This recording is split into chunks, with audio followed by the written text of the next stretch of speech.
up there at Fairbanks? How many jumpers and cargo kickers and all that would you say? When I got there, there was like 60 guys, and they had a couple of different. Of course, you get a bunch of details from lower 48. 60 was about our top, and Missoula. You love and hate Missoula. It's the jumper. Anytime you tell somebody you're a smoke jumper, say, "Oh, you're from Missoula." Yeah. Well, we didn't like Missoula because they came up there and they told us what to do. Yeah. Big Al's big. So what we did after a while, they'd come up there. There was 25 on a detail. So for a while, Missoula guys would come up there, well, whether they need them or not. We sent 25 down south. To Anchorage? Or? Well, Missoula, Redmond, I was down there a couple times. I see. There's 5, they split the guys. 5 of us go to Redmond, 5 of us went to McCall, 5 of us went to Cave Junction. Well, I never went there, but they split that up. And finally, Al Dutton got so mad, he said, look, let's if we need you, we'll call for you. Missoula had to divvy up too. We got 25 guys. 5 guys were from McCall, 5 were from Missoula, 5 were from Cave Junction, 5 from Reading, that kind of thing. They split them up. I don't know what they're doing now, but in the 80s it turned out like that. We'll call you up when we need you. Yeah. So you got detailed out of Fairbanks to go south then? You actually quite a bit. Where'd you go? No, where did you go? Well, I went to Redmond one year. I went to McCall for a while, for 1 year. I never was fire ordered down there. I went to Reading, which I don't like. Reading is hot place. But luckily, it was toward the end of the fire, it was initial attack, and I didn't even jump out of Reading. I had to stay up in the air conditioning. But I was in a pair of cargo so much, plus the fact that it was toward the end of the year in Alaska, they keep me running a pair of cargo rather than getting on the list going down there. Do you have any experiences you remember when you were down south on a detail in McCall or Redmond? McCall, we didn't jump a fire there, but they sent us out on a lot of trail. They parachuted a bunch of guys in the head of the trails. We worked the trail down, chopping trees, leafing the trees. That was fun. I really liked McCall, but it was run by Dale Catlin and Wayne Webb, who was the nicest guy. Wayne Webb was the nicest guy in the world.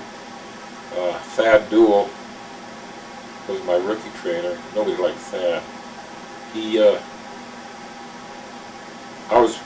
My buddy, Mike Silva, and I'm the godfather to a child, to Shayla, were the first Alaska types to transfer to Alaska in '74. We became buddies in '74, and we still are now. Now Thad Duell kept driving everybody nuts. So here comes, year after year, we've got a bunch of guys from all the weird, now these are weirdo guys. Rod Dow came up there, Andy Anderson came up there. I wanted to go to Alaska, and as soon as we hit Alaska, I thought, man, we're in paradise. As it turned out to be, we were.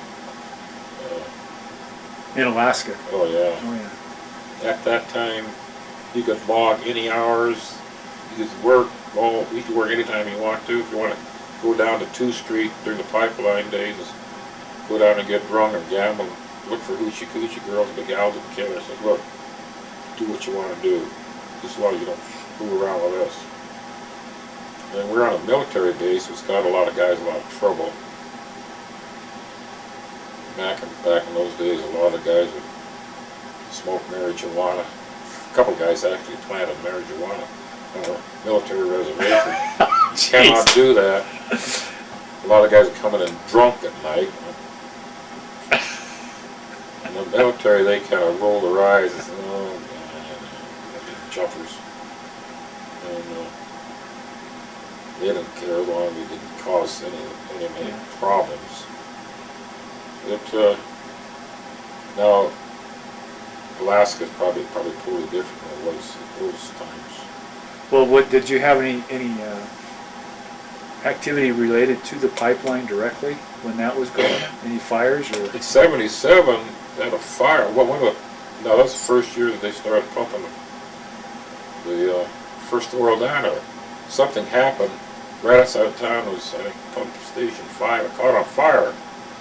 So this jumper, I wasn't on that fire, but they sent a bunch of jumpers out there east of town at the pump station 5.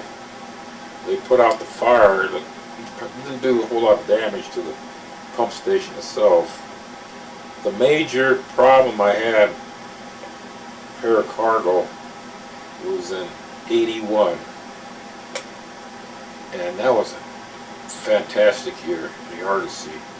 I was dropping roller guns all day and all night. Dave Stevens, who was running the paracargo operation, he came up to me and said, Mac, you're going down to Iliamna, way down south, the southwest panhandle. Drop some oil guns down there. Now, the pilots, one of the pilots has to take days off. And I'm knowing this guy, he may go into, name is Babcock. Great pilot, but you got to keep your eye on him, because if you get into Anchorage, you're going to shut down the Argosy and take off for 3 days. We need the Argosy back here because we got tons of stuff to drop. Anyway, sure enough, I went out to Iliamna. It was totally socked in the fog. I flew around a while. The guy says, well, we got to gas up in Anchorage. So we landed in Anchorage, the 4 of us.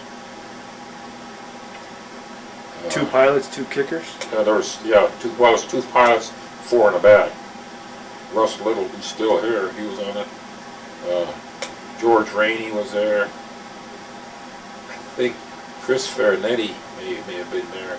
In fact, he's here. He's running FMO out to the Great Basin, and High was kind of the head kicker. Well, we were screwing on the back, in the back, putting rat to strap and making sure everything was shut down. Well, the front pilots disappeared, and Elmendorf took off.